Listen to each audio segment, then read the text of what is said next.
UNMD. Affectionately known in this community as Casey Schloss's husband. I was backstage today about to go out for Q, and Karen Johnson and Carly just come off stage, and I told them how great they did. Carly goes, "Oh my gosh, I have to introduce you to Carly. Carly, this is Casey Schloss's husband." And I said, "Hold it. Do I have to be an NMD before I get a name? Before I have my first name?" And Karen was like, No. She would know who Casey is, so she would know who you were. I get it. I'm not offended. It's one of my favorite titles, so I'll take it. Wasn't really going for that, but okay. Anyway, you've all heard my story before, so I'm not going to get into it, but basically I went to an event with Casey, kicking and screaming. Not kicking and screaming, I wasn't excited about it though. And she got me in front of Bob Burdick and Kurt Beavers, and my life changed. And basically at that point I really decided to do the business, but I really was a supportive husband at that point. I decided to support my wife and say, how can I help, and what can I do to help you do events, and what can I do? I can share my story, or I can speak a little bit, but I didn't really go all in with the business.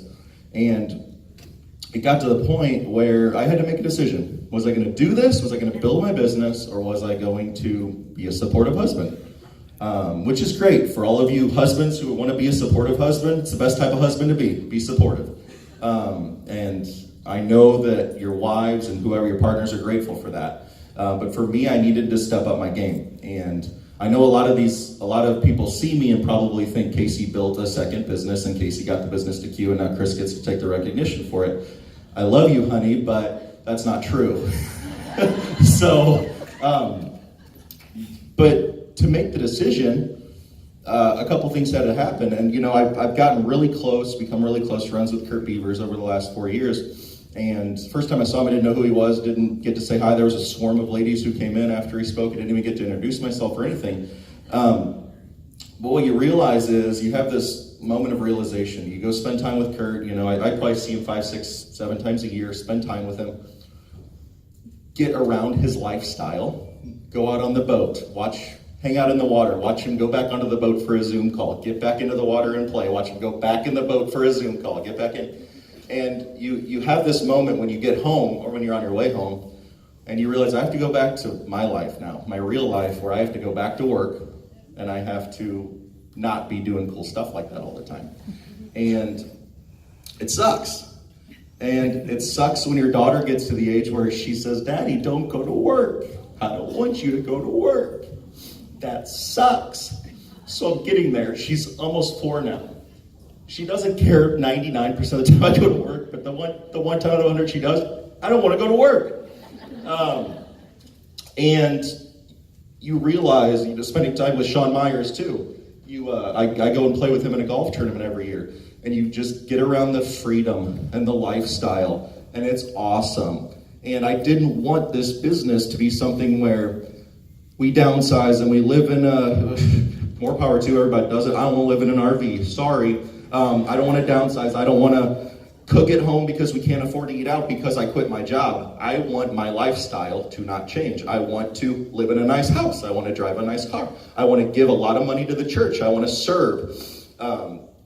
And I wasn't willing to sacrifice that, but what this business allowed me to do, and I'm going to get into the numbers in a little bit here, but what the business allowed me to do was leverage time. And I could still make my 6-figure income as a pharmacist. I still do, while building something on the side. We've built it up now to Q, and with the end goal that I get to step away from work and I get to do this full time.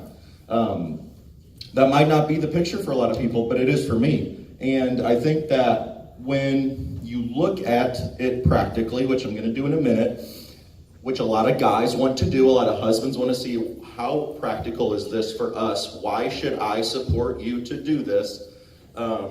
Does this really make financial sense for us to do? And again, I'm going to get into that. So I'm going to ask in a couple of minutes, I'm actually going to have you with papers out, because what I'm going to do is not going to make any sense if you aren't writing. So papers out, pens out, you can do that now. But in a couple of minutes, I'm going to want you to do that. And I'm just telling you, if you don't want to do it, don't do it, but you're not going to get anything out of it if you don't write it down. So I think for me, with our team and with the team we've built and all the team that's here and we have so many first timers, and The coolest thing is watching the reaction of first-time conference attendees when they hear their first NMD speech or their first 9, which all were fantastic. Watching them wipe their eyes while I'm wiping mine. Watch them at their first prayer breakfast. Watch them when they walk in and see the sheer scope of conference, and they had no idea. The trust that they put in us, that when we tell them how amazing it is to actually spend the money, to leave their family, and to come here is something we take very seriously, and I don't take it lightly. I think that I know every person on my team. I know their why. I know why they're doing this, and that's what helps me lead them. Because, and I think some people when they first start, and even some people, your why kind of evolves. We have a new team, and they'll tell me their why, and I'm like, that's not your why. We need to get let's get a real why, because that's not going to push you when you get told no. That's not going to push you to stay up late. That's not going to push you to give up your nights and weekends for the foreseeable future to build something if you don't have a really strong why. And to travel, to leave the family, to Casey and I in 4 years haven't taken a vacation outside of one vacation with our kids that wasn't Juice Plus related. And that's okay because we can mix the business and the fun together. Casey asked me, Tay, why are you so invested in all these people? And it's because I care about their why as much as they do. Well, maybe not as much as they do, but close to it. I care. And I want them, and I can refer back to it, I want them to experience success. I want them to get to whatever level they want to get to, not for the level, not for what NMD means, not for the title of NMD, but for what NMD gives you, which is freedom and an income to allow you to have choices that not everybody gets, and that I want more of, like Kurt, like Christine, like Brandy, like Jamie, like Wendy, like everybody who went before us. And so I want to kind of just get into the numbers and why this makes sense. I read an article, I read a study like 3-4 years ago that said that 2.9% is the number that you can live off of. You can take out of your 401k, you can live off of if you want it to go in perpetuity. If you don't ever want your 401k nest egg, whatever nest egg it is, to go down, you always want to be taking interest off the top and leaving the amount alone, which means you can live forever on it, because we don't know how long we're going to live. You can live on 2.9% per year. Everybody thinks it's higher. If there's any Edward Jones reps in the room, my mom works for one, 2.9% isn't the number you hear. It's a higher number. They think you can live off 8%. I'm sorry, it's not true. They actually did a study, it's 2.9%.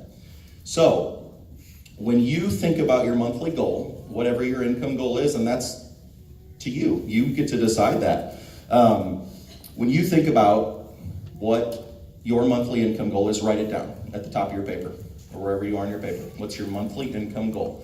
A lot of people it's 500, a lot of people it's 1,000, it might be 10,000, it might be 100,000.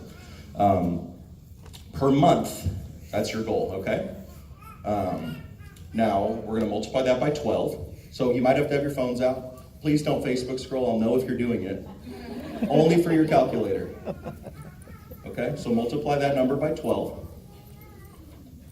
That's gonna be your annual goal. And this is something, if your husbands aren't here, you can take home and say, this is why this is worth my time, and this is why it should be worth your time too. So if 2.9% is what you can live on, and this income's residual, multiply that number, whatever your annual goal is, by 34.48. 34.48. So if you didn't have a calculator out, good luck. Need one now. I'm good at math and I can't do that. 34.48.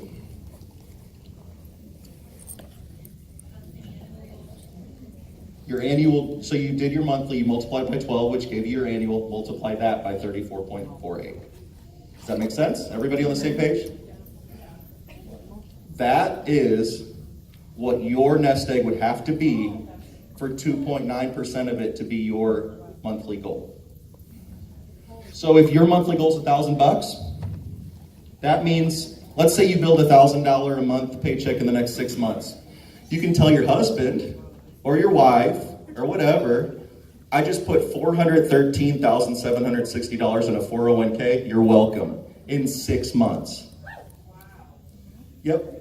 You don't think about it like this, do you? I mean, this blows my mind. If you make $1,000 per month, and you consider what nest egg you would have to earn 1,000 to be taking 2.9% and that equal $1,000 a month, your 401k nest egg would have to be $413,760. That's why a lot of older people have jobs, because you underestimate actually what it costs to live, right? So if you want to be NMD, entry level NMD, about $4,000 a month. We all know that, and that can vary. If you've been in the business 15 years and have 100,000 customers, you might be making that at SC. It's possible, but I'm going to go 4,000. If you are earning $4,000 a month with this, you can, again, you can have your husband or spouse or partner thank you, because you have the equivalent of $1.655 million in a 401k. And we had a girl who got an MD in 7 months. What's easier, building to NMD or saving $1.655 million in 7 months? I'm not downplaying what she did, it's amazing, but I would bet you it's easier to build to NMD than to save that money. For us, six-figure income. I'm gonna do six-figure next, and that's all I got. If you want a six-figure income, that's $8,333.33 per month. That's a six-figure income. The equivalent is, hold on, I want to tell a little story. So Casey, a few months back, she was just saying, I think, man, I really, we had, big time growth, and then, it just kind of, it's a roller coaster sometimes. There's kind of like levels off, plateaus. Man, I wish my income had grown higher consistently from the get-go. And I looked at her and I said, you've put the equivalent of a $4 million 401k together for our family, and you're wishing that your income was higher right now? And I love her for it. You should always have goals, right? And we want our income to be higher. But that's unbelievable, and that's hard to fathom. It's hard to think about it that way. But I said in 4 years, you've put together over a $4 million 401k for us. For life. We've got that for life. So a six-figure income would equal in a 401k or nest egg $3.45 million if you were making $8,333.33 a month. That's why it's worth your time. And that's why, guys, it's practical. Because if you want to weigh saving in a 401k, which good luck in that market. I don't know, I've heard a crash is coming for a little while now. Good luck. Or build it based off leverage and your own growth, your own ability, and the person you have to become to get to that number, to get to six-figure income earner, the person you have to become to do that, you won't even believe how awesome that'll be. So that's really all I got. So I'm gonna introduce Karen Richards, a brand new author and a dear friend. She's so much fun. She's a ball of fun, ball of energy. And her husband's awesome too. We love him. So without further ado, come on up, Karen.